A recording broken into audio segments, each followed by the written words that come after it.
사람은 하나님 형상으로 지으신 받은 이 피조물이잖아요. 그러니까 이 원리가 있는 거예요. 하나님의 형상으로 지었기 때문에 이 피조물은 하나님의 하나님의 사랑을 받지 않으면요, 하나님의 형상답게 작동되지를 않아요. 하나님의 형상답게 복되고 생명력이 충만한 삶, 넉넉하고 여유 있는 그런 삶으로 하나님은 살도록 설계하셨는데, 이 설계한 대로 이게 표현이 안 된단 말이에요. 왜 전자 제품 같은데도 이렇게 배터리라고 그러면 안 되지. 배터리가 로우 배터리 하면 어? 아 진짜 영어 잘하는 사람이 너무 많아가지고 부담스럽네. 어? 배터리, 에이. 배터리가 아주 충전이 안 돼가지고 그러면 제대로 작동 안 하잖아요. 오작동 되잖아, 그지? 응? 그런 것처럼 우리 안에 하나님의 사랑으로 꽉 충만한 채워지지 않으면요, 이게 하나님의 형상답지가 않아. 우리 코트십 시간에 어떻게 해서 하나님의 형상 남성답지가 않은 거예요. 하나님의 형상으로 남자 여자를 지으셨는데 이 남자가 남자답지가 않아. 왜지? 하나님의 사랑이 결핍이 돼서 받지를 못한 거야. 그래 놓고 하나님의 형상에 구실을 하려니까 되겠냐고. 어려운 거예요.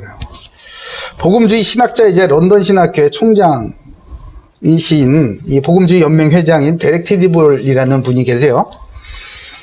이 목사님은 아주 십자가에 대한 복음주의적인 아주 깊은 통찰로 유명하신 분이에요.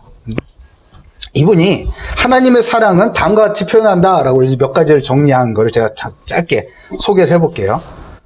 하나님의 사랑은요, 첫 번째 행동으로 표현된다고 합니다. 행동으로. 그러니까 행동이 없는 사랑한다, 그거 거짓말이에요. 속지 말라고. 사랑해 그러면은 이 사람은 전혀 행동이 바뀌지를 않아. 자기 하던 대로 계속해. 그 사랑 아니라고. 하나님께서 우리를 사랑하시기 때문에 하나님은 행동하셨죠. 그건 바로 십자가였습니다. 사랑할 만한 상대를 사랑하신 것도 아니었어. 로마서 5장 8절에 우리가 아직 죄인 되었을 때에 그리스도께서 우리를 위하여 죽으심으로 하나님께서 우리에 대한 자기의 사랑을 확증하셨다. 아멘. 죄인 되었을 때 사랑했다고. 사랑할 만해서 사랑하는 게 아니라 우리가 아직 죄인 되었을 때 우리를 사랑해 주심으로 우리가 구원받은 거 아니겠어요? 그 사랑이 없었더라면 하나님이 계신지도 우리는 모르고 살았잖아. 행동으로 표현된다는 거예요. 두 번째는 인내로 표현이 된다라고 합니다. 인내는 뭐죠? 우리의 믿음이 꾸준히 지속되는 거예요. 하루는 확 뜨겁다가, 하루는 완전히 이건 불신자 비슷했다가, 하루는 막 잘 믿었다가 사명자였다가, 하루는 완전히 막이 앞잡이 같았다가. 그러지 않다는 거예요.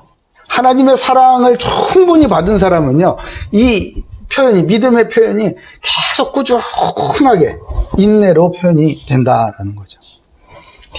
디모데전서 1장 16절에 그러나 내가 긍휼을 입은 까닭은 예수 그리스도께서 내게 먼저 일체의 오래 참으심을 보이사 후에 주를 믿어 영생 얻는 자들에게 본이 되게 하려 하심이다. 아멘.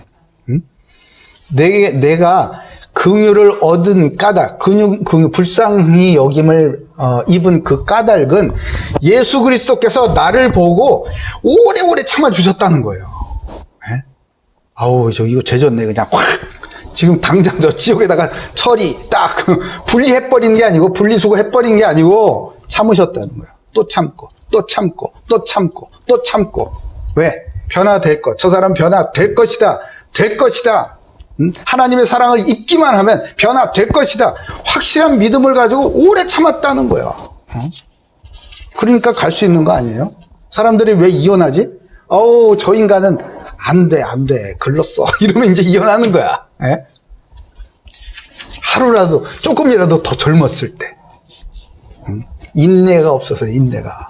하나님의 사랑을 경험한 사람은요, 이 믿음으로 꾸준하게 이렇게 지속하는 거예요.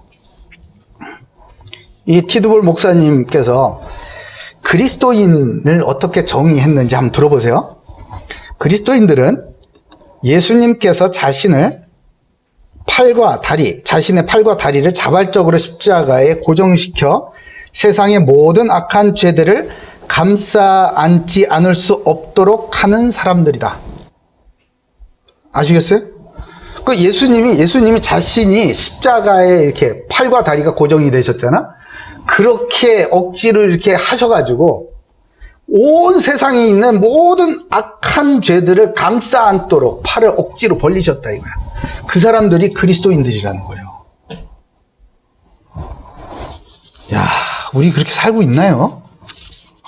정죄하고 비판하고 어이구 저 예수도 안 믿는 것들 이럴 줄을 알았지. 저들을 위해서 정말 마음을 물쏟듯이 쏟으면서 주님 앞에 저들을 구원하여 주시옵소서라고 목 놓아 기도한 적이 있나요? 우리 캠퍼스 안에서도 정말 소망 없이 정말 이 사람들이 로봇도 아니고 뭐 표정이 없어 어떻게 표정도 없고 생기도 없고 그냥 왔다 갔다 하는 저 청년들을 향해서 누군가 목 놓아 기도하고 말이야 손을 뻗고 그래 본 적이 있느냐 말이에요. 우리를 이 캠퍼스에서 그리스도인들을 세우신 그 이유는요, 저들을 품에 안고서 주님 앞에 무릎 꿇고 기도하라고. 그게 인내로 표현된다는 거예요. 우리가 기도하면 다음 주에 바로 막 사람들이 와서 회개하고 그럽니까? 아니잖아.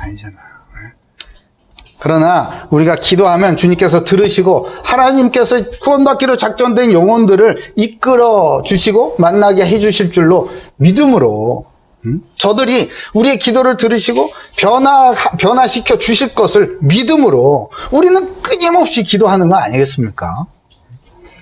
그런 인내가 저와 여러분에게 있기를 바랍니다. 세 번째는 거룩함으로 표현이 된대요. 거룩함이 뭔데? 거룩이 뭔지를 알아야지 거룩으로 표현하지. 거룩은요, 하나님 기준으로 사는 거예요. 내 기준으로 사는 게 아니라 하나님 기준으로 사는 게 그게 거룩입니다. 거룩.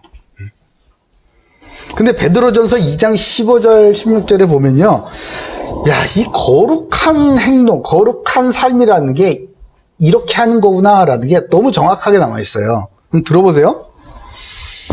곧 선행으로 어리석은 사람들의 무식한 말을 막으시는 것이라. 너희는 자유가 있으나 그 자유로 악을 가리는 데 쓰지 말고 오직 하나님의 종과 같이 하라. 이게 거룩한 삶이에요. 거룩한 삶. 선행으로 어리석은 사람들의 무식한 말을 막으라 이거예요. 선행이 뭐죠? 하나님의 말씀에 순종하여 사는 게 그게 선행이잖아. 왜? 하나님은 선하시고 하나님의 선하신 뜻대로 행하시고 그 뜻을 우리에게 맡기시니까.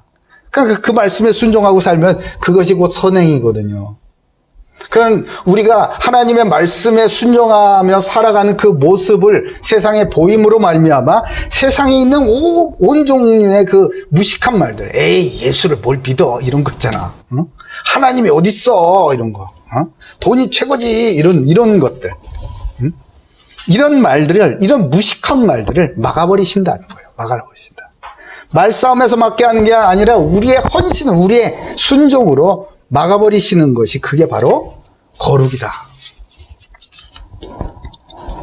타인을 스스로의 기준으로 판단해서 정죄하지 말고 그리스도 안에서 주어진 자유로 하나님의 말씀에 순종하는 보여서 어리석은 사람들이 변화되게 하는 것, 그것이 거룩이라고 가르쳐주고 있는 것입니다.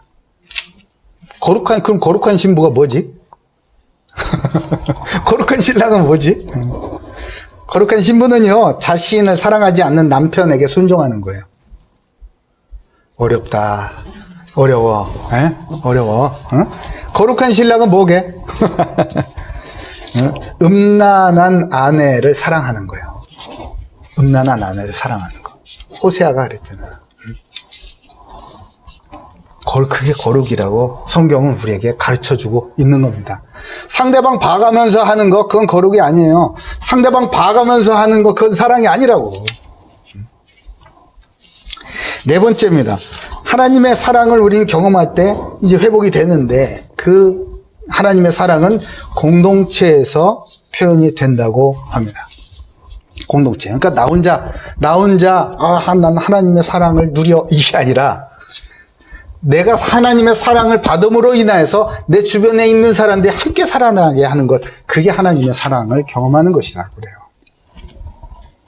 그걸 보고 뭐라 그래요? 오늘 본문에 있는 것처럼 화목하게 한다 그래요. 화목하게. 오늘 본문이 아니고 고린도후서 5장 18, 19절에 보면 화목하게 하는 자 그러잖아요. 모든 것이 하나님께로서 났으며 그가 그리스도로 말미암아 우리를 자기와 화목하게 하시고 또 우리에게 화목하게 하는 직분을 주셨으니 곧 하나님께서 그리스도 안에 계시사 세상을 자기와 화목하게 하시며 그들의 죄를 그들에게 돌리지 아니하시고 화목하게 하는 말씀을 우리에게 부탁하셨느니라. 아멘, 아멘. 내가 예수를 믿고 내가 하나님의 사랑을 받으면요, 나를 포함한, 내가 속해 있는 나를 포함한 모두 공동체가 같이 살아나게 하는 것, 그것이 하나님의 뜻이라는 거예요. 그게 하나님이 우리를 통해서 하시고자 하는 것 아니겠습니까? 그러니까 집안에 누군가 한 사람이라도 예수님을 제대로 믿었어. 하나님의 사랑을 날마다 받고 누리고 살아. 그러면은 그 다 살아요, 다 살아. 그 가문이 살아버린다고. 아브라함 하나 딱 불러가지고 사니까, 제대로 살아버리니까 그 후손이 쭉 살잖아요. 다 살아버리는 거야. 저와 여러분이 우리 가문에 정말 놀라운 영적 축복의 전환점이 되기를 주님의 이름으로 축복합니다. 이 하나님의 사랑은 느껴지는 게 아니에요. 느껴지는 게 아니라 십자가를 통해 우리에게 경험됩니다. 느껴지는 게 아니라 경험되는 거라고. 사랑은. 그러므로 우리에게 기쁨과 감사로 경험이 되고요, 그 은혜로 인한 새로운 삶으로의 결단과 변화로 또한 표현이 되는 겁니다.